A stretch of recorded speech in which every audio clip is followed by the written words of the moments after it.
Lalu kemudian ada orang yang membaca Al-Fatihah sebelum berdoa, atau sedang berdoa, atau setelah berdoa. Al-Fatihah. A'udzubillahi minasyaitonirrajim. Bismillahirrahmanirrahim. Alhamdulillahirabbil alamin arrahmanir rahim maliki yaumiddin iyyaka na'budu wa iyyaka nasta'in ihdinas siratal mustaqim siratal ladzina an'amta 'alaihim ghairil maghdubi 'alaihim waladdallin. Amin. Apa dalilnya? Ada 3 orang terjebak di dalam gua. Waktu itu mereka musafir bertiga, turun hujan.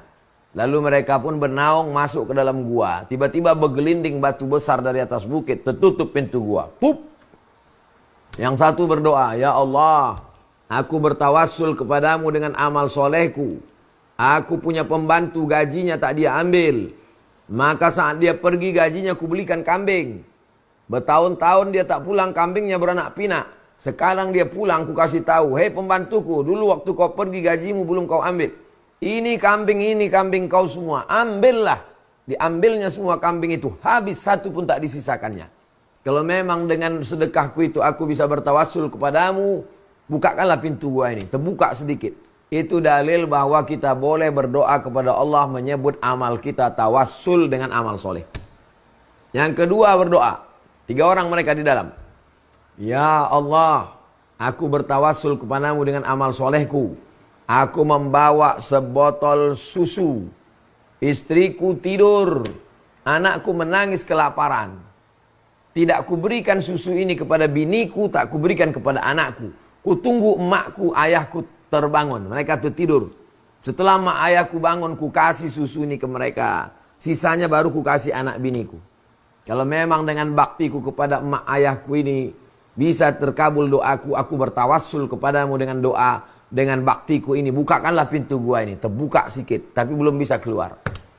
Masuk yang ketiga. "Ya Allah, aku bertawassul kepadamu. Aku jatuh cinta pada sepupuku. Hampir kami berzina, mohon maaf. Tapi kemudian aku ingat kepada engkau, akhirnya tak jadi kami buat dosa. Kalau memang dengan perbuatan tak jadi buat dosa ini bisa bertawassul kepadamu, bukakanlah pintu gua ini." Terbuka pintu gua. Hadisnya ada dalam Sahih Al-Bukhari. Inilah makna ayat, "Ya ayyuhalladzina amanu," hai orang beriman, "ittaqullah," takutlah kamu kepada Allah, "wabtaghu ilaihil wasilah," bertawassullah. Carilah wasilah, bertawassul dengan amal soleh. Itu dalil boleh bertawassul dengan 3 amal. Pertama, bertawassul dengan sodakoh. 2, bertawassul dengan bakti kepada orang tua. 3, bertawassul dengan tak jadi berzina karena takut pada Allah. Saya tak kaya Pak Ustadz, tak bisa sedekah. Mak ayah saya sudah meninggal Pak Ustadz, tak bisa berbakti. Kau masih bisa bertawassul dengan rasa takutmu hingga tak berzina, hingga tak berjudi, hingga tak mabuk. Minta kepada Allah. Apa hubungannya dengan membaca Al-Fatihah? Aku bertawassul kepadamu dengan membaca surat Al-Fatihah ini. Karena kitab Zabur, Taurat, dan Injil tergabung dalam Al-Quran.